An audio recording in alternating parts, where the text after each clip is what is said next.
Hello everyone and welcome back to my channel. If you're new here, my name is Shay and this is my channel, Shay's Corner. On here, I like to talk about anything that ranges from psychology, advice, self-help, commentary, etc. This channel is pretty much a mixed bag. If anything that I listed off interests you at all, please be sure to check out my other videos as well as potentially subscribing. Before we get into the video, I do just want to say thank you for 200 subs. I don't know what happened while I was gone, but one day I had just reached 100 subs and now I'm at 200 subs. So thank you guys so much for checking out my videos and subscribing. It truly means a lot to me. I literally have no idea where you all came from, but I am so grateful for every single one of you. Like I said before, it blows my mind when someone just even clicks on my video, let alone subscribe. So thank you guys so much. So I know it's been a minute since I uploaded, so I will be including a channel update at the very end of this video. I don't want to keep you guys waiting to get into the content of the video, so all updates going forward will be at the end of the video instead of the beginning. With that being said, we can go ahead and get into today's video.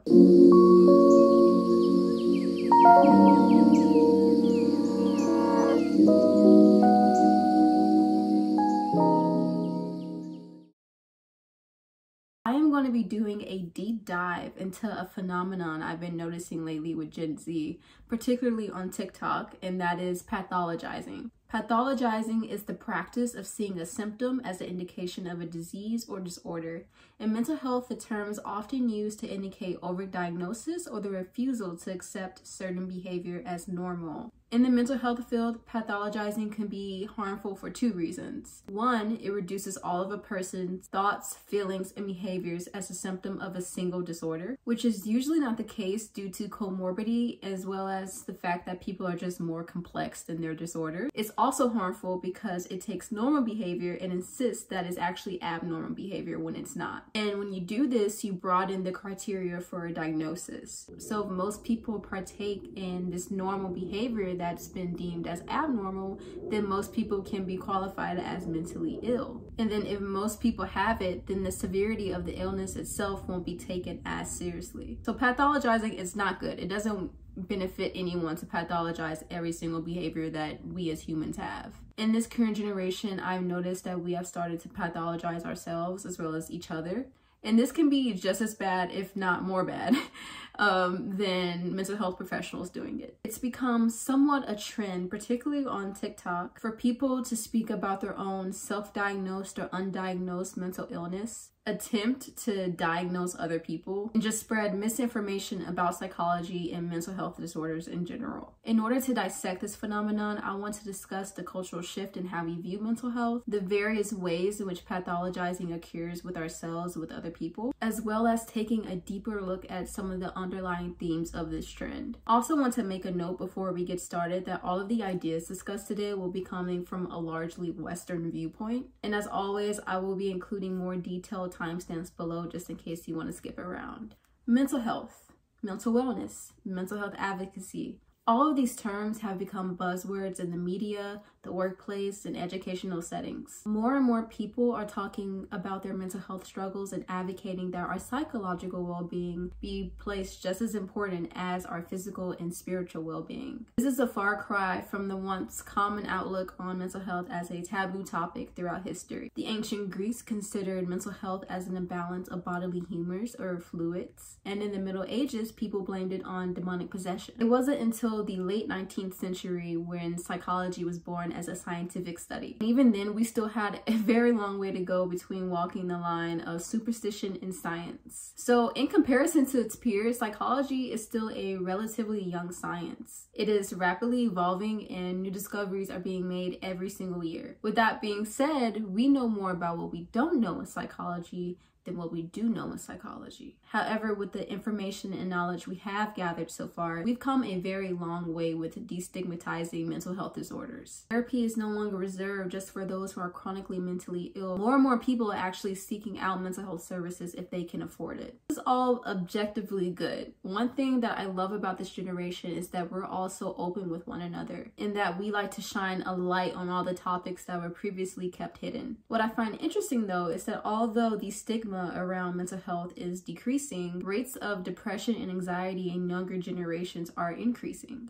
In fact, about 25% of Americans right now, a fourth of us, could be diagnosed with some mental illness. Experts have debated the validity of this statistic, questioning whether or not mental illness is actually on the rise in the US or if the current DSM-5 criteria we have is just too broad. Either way, it is clear that we are still facing a mental health crisis that needs to be addressed. One factor a lot of experts attribute to this rise of depressive symptoms is social media. I've made a video before talking about why I personally chose to quit social media, and the biggest reason was that it was affecting my mental health horribly. It not only impacted my mood, it also affected my attention span and just distorted my view of reality. And a lot of you in the comments had extremely similar experiences as I did. I'm going to reiterate what I said in that video, which is I am not completely against social media in its entirety. Social media can be a great tool for connecting with other people and sharing our experiences. A lot of our conversations around mental health have actually unfolded on social media. This allowed the narrative around mental health to sort of shift all throughout the world and the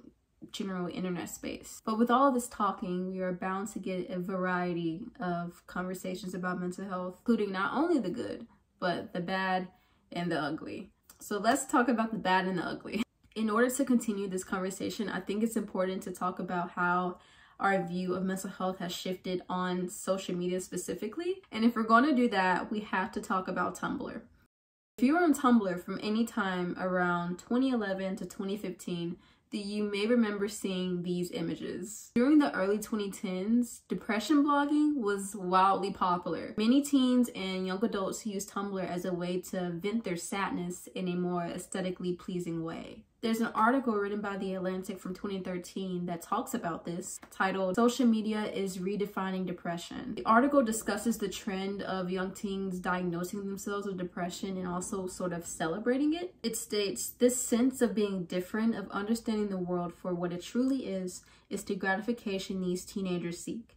If they are part of this community, they are part of something dark and beautiful, something misunderstood by the rest of their peers.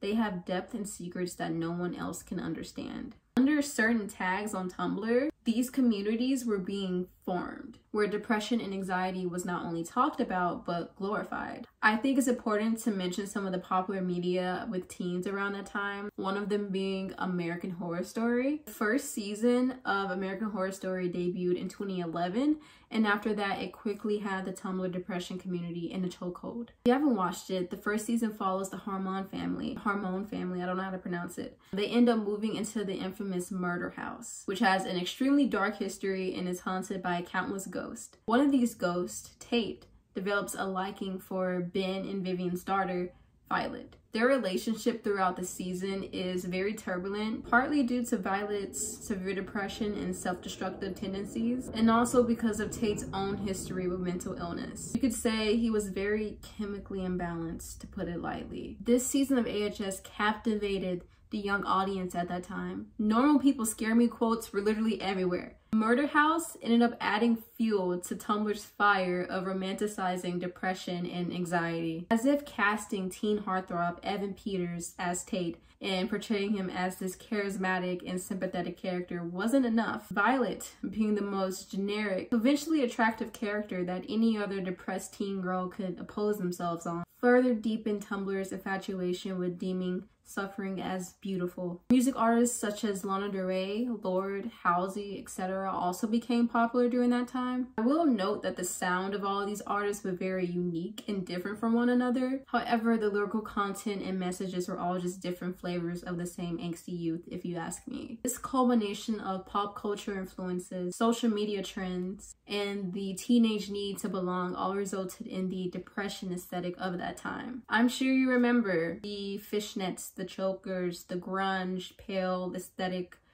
sort of deal we had going on for the minute there. It was seen as cool to be depressed, even though these illnesses caused immense psychological suffering. These online communities weren't entirely negative. It did provide a space for youth all over to come together and talk about their collective experience and speak with one another about it. And that's something that they may or may not get to do in person. However, the productiveness of these conversations has to be called into question when it basically becomes an echo chamber of mentally ill people speaking to one another. This introduces bias, negativity, and enabling. Another 2016 article I read about Tumblr culture talks about this. It says, while he is right that Tumblr can be a positive place for teens to explore their identities, Whitlock said the problem is that it's like a group therapy session with no therapist. Here, young depressed people are hearing things only from other young depressed people. Sometimes hearing other people's stories for why they did the same thing you did can just be like, yeah, right, we're all here. And everyone just gets into this mode.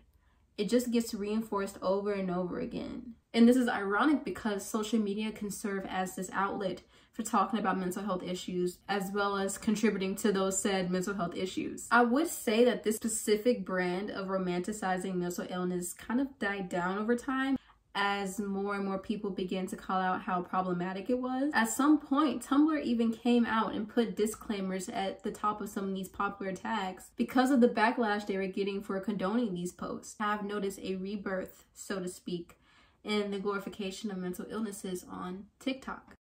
It's not exactly the same because I feel like we've come a long way and we're more educated, but it is still pretty ugly. When it comes to discourse about mental illnesses, I would say that TikTok is pretty much Tumblr 2.0. I'm not on TikTok, but my friends have sent me TikToks and sometimes I watch compilations on YouTube. And the amount of videos I've seen spreading misinformation, faking mental disorders, or simply romanticizing it is insane. I don't really pay attention to TikTok. I didn't know this was happening until I saw other people talking about it. Apparently, it's really common for people to fake dissociative identity disorder, or DID, which is basically a disorder that typically results from severe childhood trauma and causes splits in the personality. It's an extremely weird disorder with only 1% of the population estimated to have it. However, there are so many videos of people claiming to have it for views and attention, and essentially making a mockery of it. This has also been seen with Tourette's and other illnesses. It's also a really common trend for people to list these super vague symptoms and claim that if you're doing all of these things, then you most likely have ADHD or bipolar disorder. An ABC News report recently talked about the impact that TikTok could potentially have on the mental health of teens. In the report, one of the psychiatrists talked about the horoscope effect, also known as the Barnum effect, which is basically what it sounds like. The Barnum effect in psychology is the phenomenon that occurs when individuals believe that personality descriptions apply specifically to them more so than other people, despite the fact that the description is actually filled with information that applies to everyone. A young person could browse on TikTok, see someone talking about their own mental illness and relate to them, and start thinking that they have that mental illness as well, even though that person that they got the information from probably isn't qualified, could be faking it for views, and self-diagnosis isn't really all that accurate. I realize that the discussion around self-diagnosis is more nuanced and complicated. It is a real issue, especially in America, for people to have trouble getting access to the healthcare that they need. More often than not in the mental health field, a diagnosis is the barrier between someone getting the proper treatment in medicine. Diagnosis can also provide comfort because it allows people to put a name to their experience and know that they aren't alone. So there are many practical benefits to diagnosis that not everyone has access to. So I do understand the appeal and sometimes the necessity of diagnosing yourself when you have no other option. However, if you can actually go afford to see someone, please do that option instead. You'd rather have someone who's trained and worked for years to know what they're talking about rather than trying to diagnose yourself with Google or with TikTok. It might not be an intentional thing for people to be spreading misinformation about disorders if they're self-diagnosing and just giving an account of their symptoms and other people are diagnosing themselves based off that account. However, I do have a problem with people intentionally faking disorders. That's a little weird. A lot of these mental health symptom videos get a lot of attention. So I feel like people will see that and then they go and fake their own mental illness just for clout. I recently read this super interesting article titled DSM-5 TikTok. And it talks about how these mental health disorders are all becoming very trendy for many individuals with highly stigmatized and often poorly understood mental disorders such as dissociative identity disorder, tic disorders, and schizophrenia. Accounts that present theatrical and glamorized versions of the disorder are deeply troubling and hard to understand. These accounts seem tone deaf to the actual suffering of these individuals and cast doubt upon individuals who have the actual disorder. Also, in online communities organized around supporting individuals with a specific disorder or chronic illness, When someone is subsequently revealed as faking it, it erodes the trust within these communities well beyond that specific situation. And I have seen videos on TikTok of people who actually have these disorders complaining about all of these fakers because they feel like it takes away the legitimacy of their struggle. When people fake disorders, this typically falls in between two categories: malingering or factitious disorder. Malingering is basically what I said before about people intentionally faking it for monetary gain, attention, more followers. Factitious disorder is very similar to malingering, however, the intention behind it is different. Factitious disorder is a deliberate and conscious reporting of symptoms known to be false to receive medical treatment. These symptoms are not manufactured for practical benefits, but rather for psychological gain. It's also known as digital factitious disorder when it occurs online. It satisfies that person, whoever's faking it, inner need for attention and validation. And usually when someone is faking a mental health disorder, it does indicate a more serious underlying problem. There's many other videos and articles in media discussing this trend of romanticizing mental health disorders or making ADHD trendy. However, none of this media coverage seems to get to the heart of the problem, as in why it's occurring in the first place. You can't convince me that teens and young adults are just wanting mental disorders for fun, or that every TikTok user doing this has malicious intent. So is each generation just increasingly attention-starved from their parents, from their school, from their friends? Or is social media intensifying our need for validation through attention and likes? Are we all cracking under the pressure from us becoming more and more virtual and human interactions becoming more and more digital? And do we turn to social media in the hopes that it will fill this void of all these real-world human connections that we don't have? I feel as if this generation gravitates towards pathology for a multitude of reasons. One, the development of psychology as a true science, and because it's seen as more legitimate, it gives people a sense of validation in order to box themselves in. And from boxing ourselves in and boxing other people in, it makes us feel as if we are part of a greater community. Remember the benefits of diagnosis we discussed earlier? Being able to put a name to an experience carries power. Otherwise, it would just be a very painful and confusing situation. But must we pathologize everything, or must every experience have a name in order for our suffering to be legitimate? I feel like that's the point that we're getting at. It feels as if everything needs to be diagnosed in order to be taken seriously. This discussion around mental health seems to exist in a vacuum where one is either mentally ill or they're not mentally ill. You're neurotypical or you're neurodivergent. In reality, I believe that it's a spectrum, and no one's struggle is more valid just because one person has a diagnosis and the other one doesn't. I think it's imperative that we start opening up this conversation around mental health to account for this ambiguity. You don't have to have an ADHD diagnosis to vent about how hard it's been for you to concentrate and get things done lately. You don't have to be diagnosed with depression or anxiety to talk about how sad or restless you've been. And this also goes the other way. Your ex doesn't actually have to be a narcissist in order for you to still feel as if they invalidated you or manipulated you emotionally, because it's still your unique experience, and a label doesn't add or take away from that. The takes that I've seen aren't very kind to the youth of this generation. I don't personally think everyone wants to be depressed. I don't personally think everyone wants to have ADHD or anxiety. There has to be some underlying reason. But yeah, that is all that I have for this video. I apologize that it took me so long to come back with another video. As I've stated before, I'm a busy girl.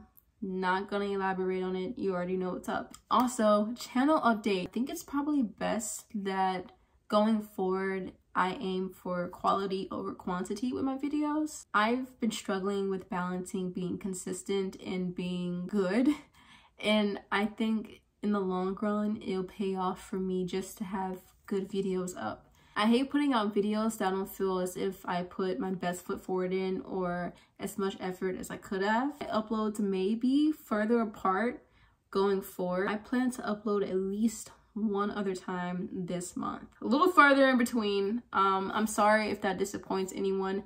I really just want to make sure that I can put as much effort as possible when creating these videos, just for the sake of my channel longevity and my own integrity when it comes to my creative process. Once again, thank you guys for all your support lately. It's been insane seeing you guys interact with my stuff. I read every single comment still, and it's just thank you so much. If you guys want to reach out to me personally or just keep up with the channel and what I've got going on behind the scenes, you can check out my Tumblr at Aurora. If you enjoyed this video, please give it a thumbs up.